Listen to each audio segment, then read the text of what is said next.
The millionaire's daughter had never walked until he caught the nanny in the act and couldn't believe his eyes. There are moments in life when we believe we're in control, that every step has been planned, every dream carefully mapped.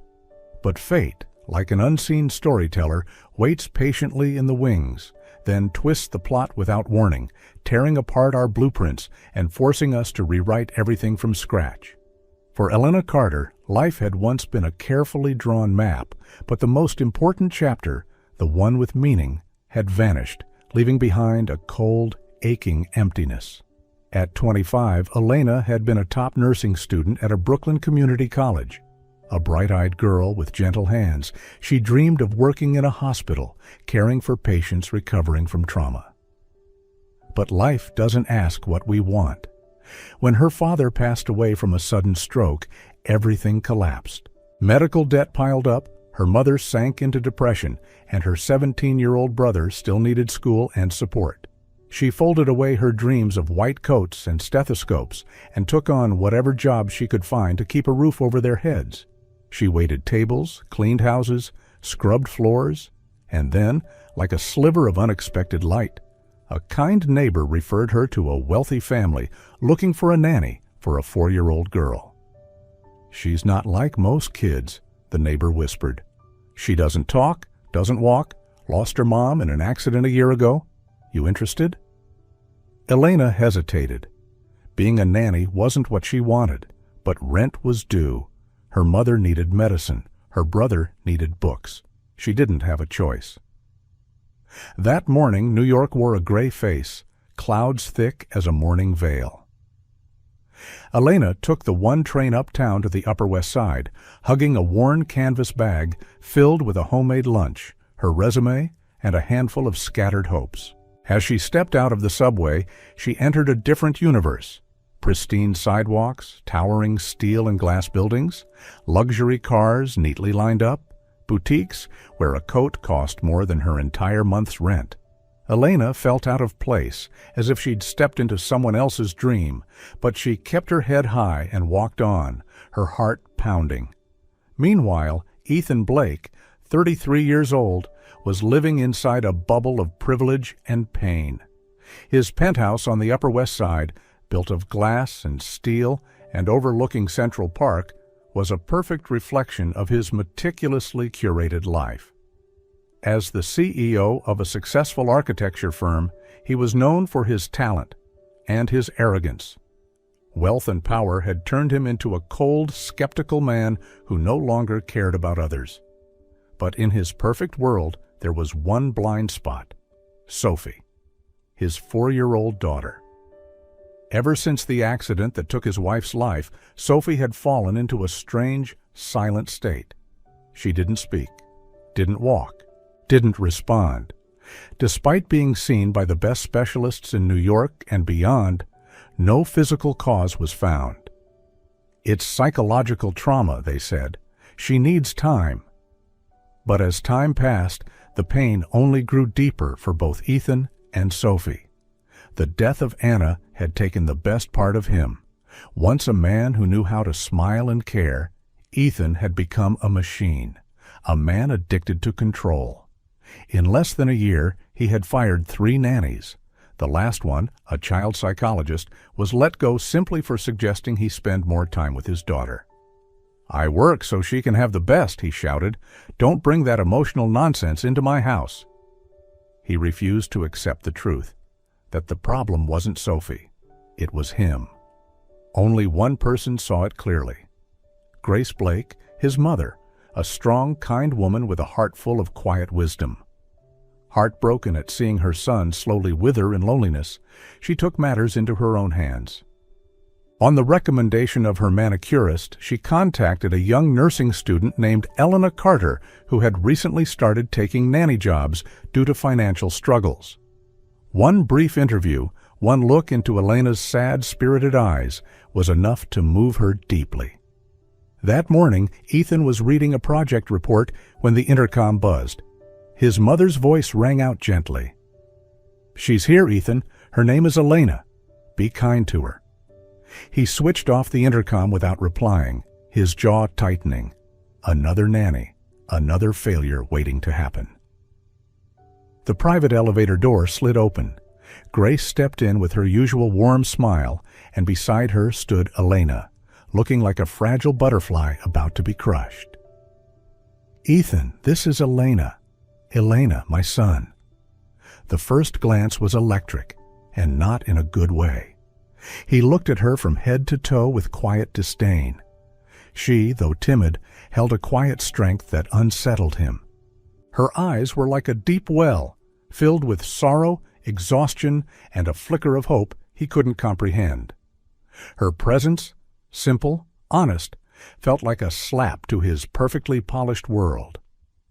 "Welcome," he muttered flatly. Sensing the tension in the air, Grace stepped in. "Ethan, go on to your office. Elena, come with me. I'll give you a tour of the house. And, of course, introduce you to little Sophie." Ethan stood, didn't look back, and walked straight into his office, slamming the door shut. A chill ran down Elena's spine. What she thought would be an opportunity now felt like a nightmare. But when she met Grace's encouraging gaze, she took a deep breath. She was here for her mother, for her little brother. She would not give up. The penthouse, with its sleek modern furniture, expensive wall art, and breathtaking views of the city, felt more like a luxurious tomb than a home. There was no warmth, no life, just layers of glamour piled atop a deep emptiness. With a gentle gesture, Grace led Elena down the hallway to a quiet room. "She spends most of her time here," she said softly, "in her own little world."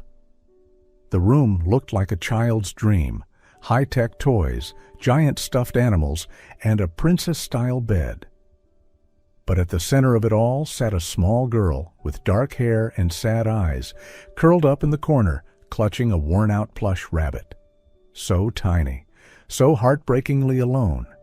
Her name was Sophie, and her silence echoed through the room, louder than any sound. Elena felt a tight knot form in her throat.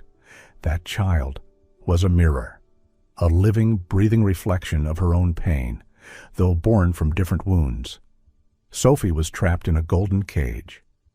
Elena had spent her life fighting just to survive. But in both their hearts lived the same hollow ache, the same unspoken loss. The door creaked open as if what lay beyond needed to stay untouched. Elena stepped inside, and for the first time, she saw Sophie. The little girl sat on a cream-colored rug, hugging a worn-out teddy bear, her eyes unblinking as they stared out the window. Her fine blonde hair was gently tousled, and her gray eyes held a sadness so heavy it seemed to quiet the air around her. There was no sound, no nursery rhymes, no giggles, no musical toys, just silence, thick, heavy, and aching. "Hi there," Elena whispered, crouching a few feet away. No reaction. Elena slowly placed her hand on the rug, feeling the softness beneath her fingertips. She pulled a picture book from her bag. "I brought a storybook. Do you want to see it?" Still no answer. Sophie remained focused on the world beyond the glass, as if everything real, everything safe, was somewhere out there, somewhere without pain, without memories. Ethan stood at the door, arms crossed, like a statue guarding a silent kingdom. "She hasn't spoken in a year," he said quietly. "After her mother's accident, it was like she disappeared. Just make sure she doesn't hurt herself, that's all." "She needs more than that," Elena replied, voice soft as breath. Ethan glanced at her, wary. "Don't think you can save anyone here, Miss Carter. This isn't some feel-good drama." Then he turned and left, leaving Elena in the still room with a silent child and a storm of emotions she hadn't yet named. Elena didn't know whether to cry or smile, but then she looked at Sophie and recognized that look in her eyes. It was the same one she'd seen in the mirror after her father died. The same one her mother wore when she stopped eating. The same one her brother tried to hide when he thought no one was watching. That silence, Elena realized, wasn't empty. It was a cry for help no one had heard. The first days passed in a heavy, suffocating silence. The echo of Elena's footsteps through the sprawling penthouse was often the only sound. Ethan carried on with his life like clockwork, morning workouts, back-to-back meetings, endless emails. Her presence in his home was like that of a ghost. He saw her, but didn't truly look, spoke, but never conversed. Their relationship was cold, distant, defined by boundaries he never let her cross. Ethan Blake, a man who prided himself on being the sole pillar of his household, simply ignored the nanny's existence. That indifference brought Elena both relief and anxiety. Their interactions were brief, tense, filled with curt nods and sharp glances. One morning in the kitchen, Elena was making fresh juice for Sophie. Wearing a plain apron, her face calm and focused, she stood bathed in the warm sunlight pouring through the window. Ethan rushed down the staircase, his tie askew. He paused, and for a fleeting second, he saw her, and something about that moment stunned him. It looked normal, domestic, like a family, something he once had and had lost. He quickly turned away, scowling deeper. "What are you doing?" he barked. "Strawberry juice for Sophie." "It's her favorite," Elena replied without turning. "Don't give her strawberry. She's allergic," he snapped. "But Mrs. Grace told me," Elena started to explain. "My mother doesn't know everything," he cut her off. "Make orange juice instead." He grabbed an apple and walked out without another word. Elena stood frozen, tears stinging her eyes. She knew for a fact Sophie wasn't allergic to strawberries.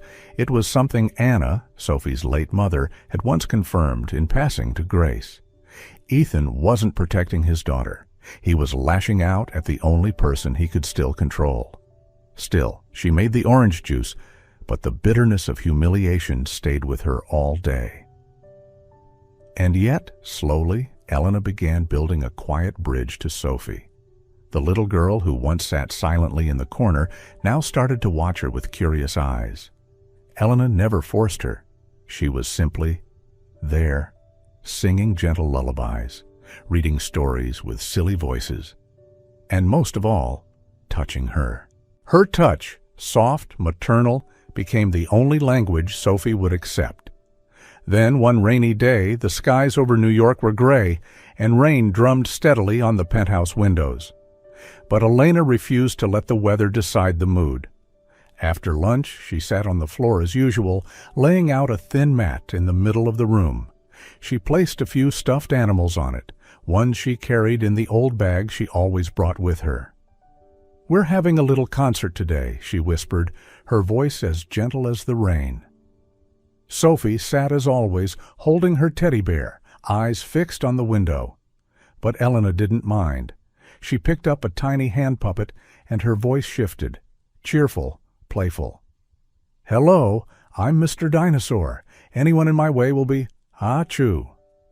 She fake sneezed so hard that she fell backward, legs kicking wildly in the air like an overturned beetle. It was ridiculous, absurd, and it worked, a tiny he, soft as a breeze, but it was laughter. Elena sat up quickly. Sophie had covered her mouth, as if even she didn't believe the sound had come from her. Her gray eyes were wide, startled, and then another giggle, slightly louder, still quiet, but real. Elena said nothing. She just smiled, continued the puppet act, this time to make Sophie laugh again. At the same time, Ethan, working in his office, heard the sound through the cracked door. He stood abruptly, confused, unsure if he'd imagined it. He stepped out, following the delicate thread of sound, the laughter he hadn't heard in a year. And there, in the room, he saw it. Elena, lying on the floor, legs in the air, performing a ridiculous dinosaur show, and Sophie, his daughter, was lying on top of her, eyes bright, lips curled, shoulders shaking with soft giggles. Ethan froze. The scene was simple, peaceful, but to him, It hit like a fist to the chest. It had been so long since he'd seen her like that. His eyes stung, part joy, part guilt. He didn't walk in. He quietly stepped back, closing the door without a sound. Back at his desk, he stared at the unfinished architectural plans. But they meant nothing now. Only that laughter echoed in his mind, once ordinary, now more precious than anything he'd ever built. That morning, the first sunlight after days of rain filtered through the massive windows, casting golden stripes across the polished wooden floor. The penthouse felt brighter somehow, but the air was still heavy with tension. Elena was in the playroom with Sophie. Lately, the little girl had begun showing signs of awareness, glancing over during stories, occasionally moving her lips as if to respond. Small steps, but full of hope. Today, Elena decided to try something different. From her bag, she pulled out a large therapy ball, a piece of equipment she'd kept since her nursing school days. She knew the routine. Have the child sit on the ball, hold them gently, and move slowly to activate core muscles and balance. At first, Sophie tensed, but Elena was patient. "It's just a game," she whispered, "like sitting on the moon." Bathed in slanted morning light, Sophie sat atop the ball, hugging her teddy bear, gently rocking as Elena guided her movements.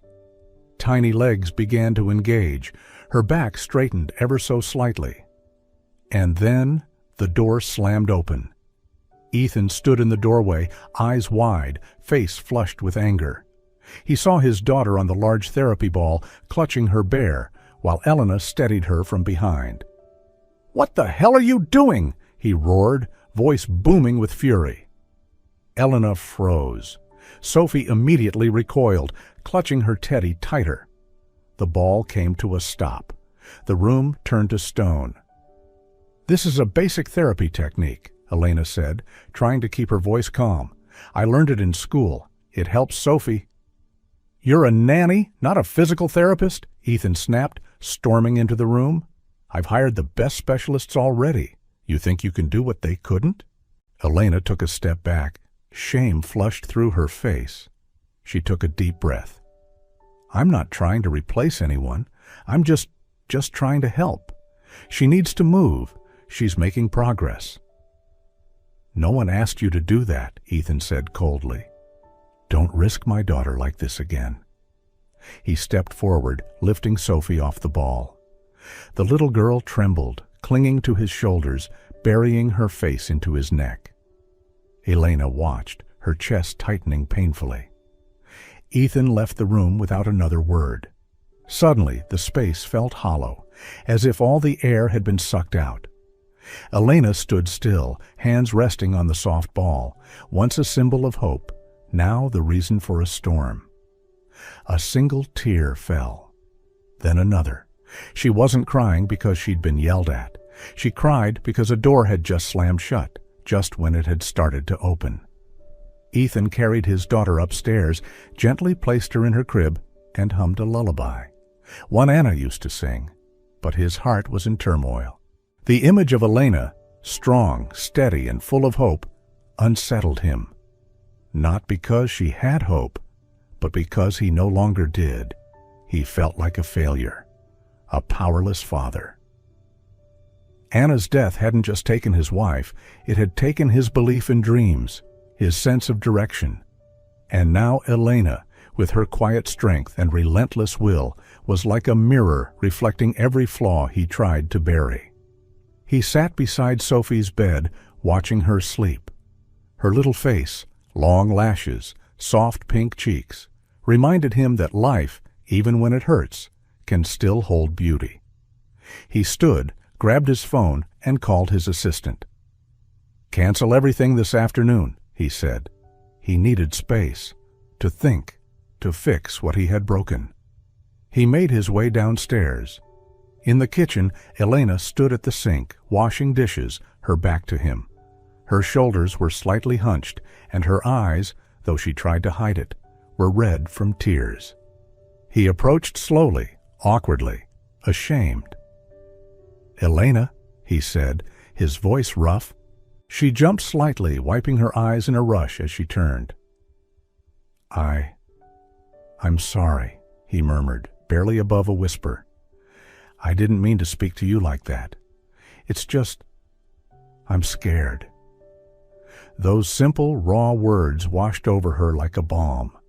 For the first time, she saw beneath his hardened shell a father lost, a widower drowning. His eyes weren't cold anymore. They held pain, real pain. I understand, Mr. Blake, she said softly. I only want to help. He lowered his head. I know, and I was wrong. I need your help. I need you to help me help my daughter. He extended his hand, an act of surrender. From a man who had spent his life in control, it was a moment of real courage. Elena didn't hesitate. She reached out and took it, gripping it firmly. There, in the middle of the kitchen, between half-washed dishes and unspoken grief, a reconciliation was born. And with it, a spark of hope, a fragile bloom growing quietly from hardened ground. From that day forward, things inside the penthouse slowly began to change. Not overnight. There was no magic switch that turned Ethan into the perfect father, but little by little, the cold began to melt. He started coming home earlier, first by a few minutes, then by hours. He no longer locked himself in the office all day.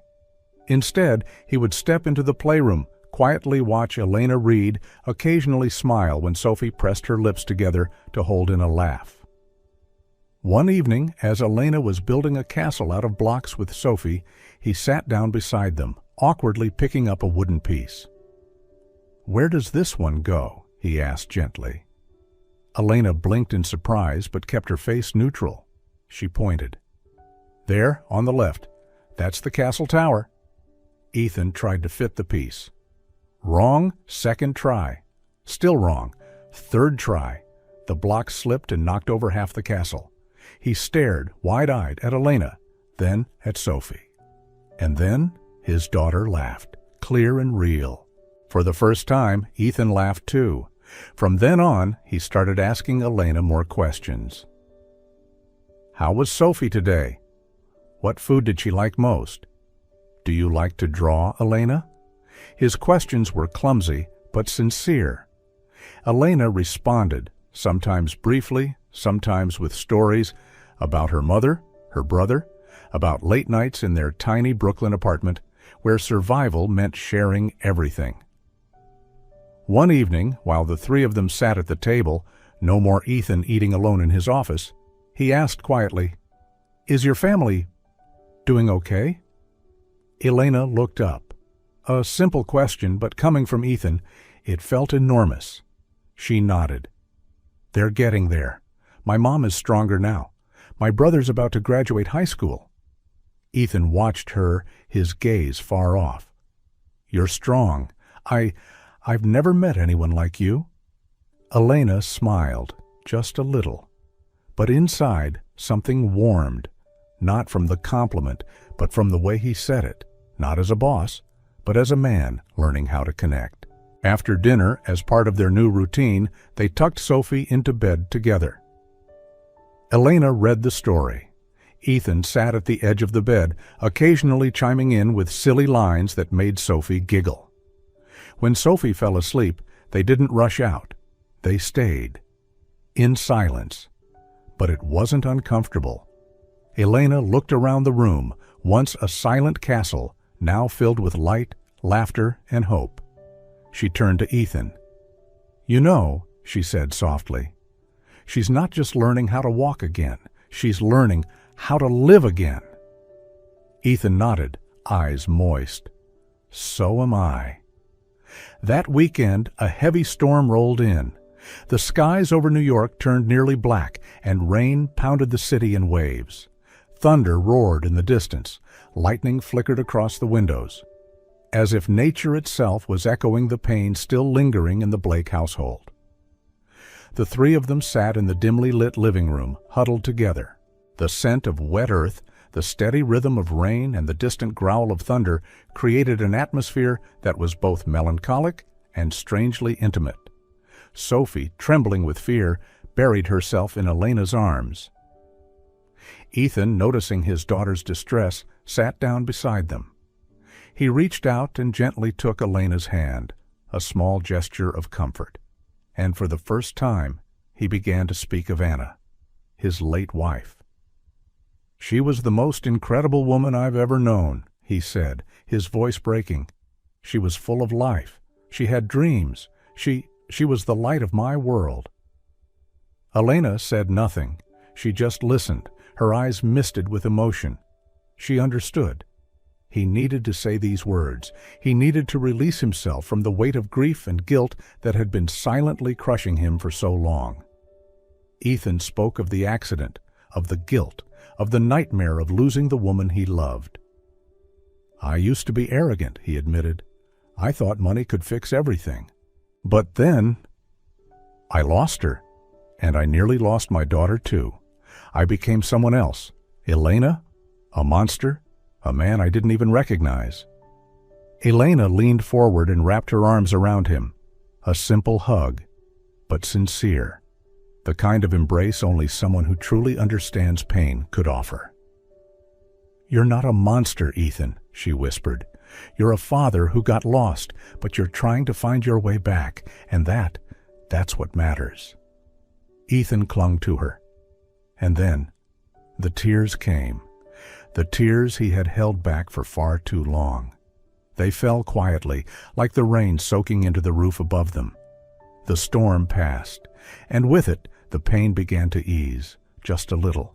Ethan and Elena, now bound more deeply than ever, sat quietly with Sophie between them. What had started as a fragile connection, born from loss and burden, was slowly becoming something more, something deeper, something real. That afternoon, Central Park basked in soft golden sunlight.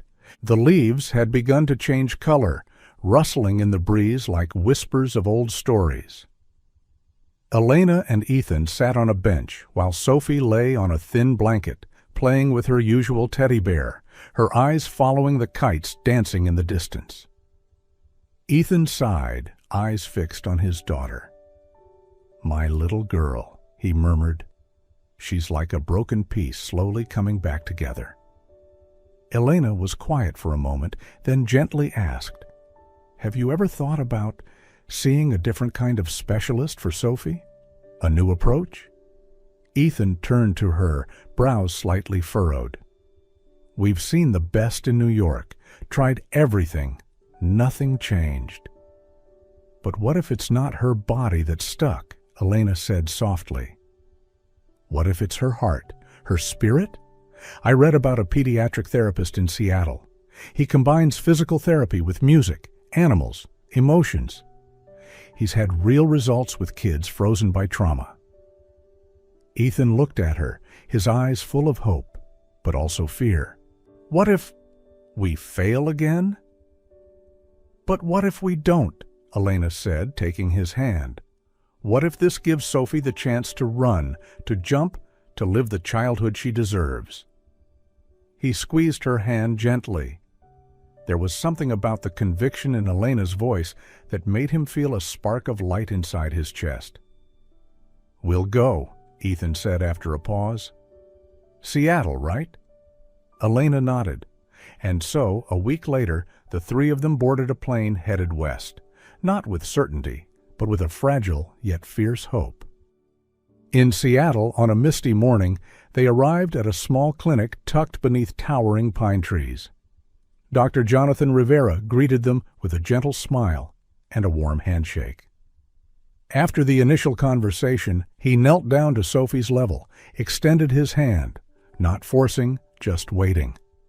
Sophie looked at him, and for the first time with a stranger, she didn't pull away. "She doesn't need fixing," the doctor said after the examination. "She needs to be heard." He confirmed it. There was no neurological or mechanical damage.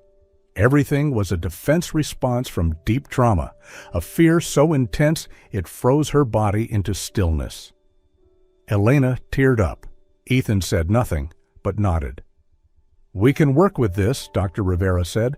"Not quickly, but it's possible." Ethan looked at Sophie, then at Elena, the woman who had lit the first candle in the darkness he and his daughter had lived in. And for the first time in over a year, he believed hope was real.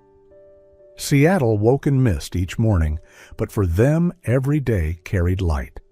That little therapy center, with its soft guitar melodies, birdsong from the woods beyond, and a golden retriever named Maple, trained to hug the children, had quietly become Sophie's second home.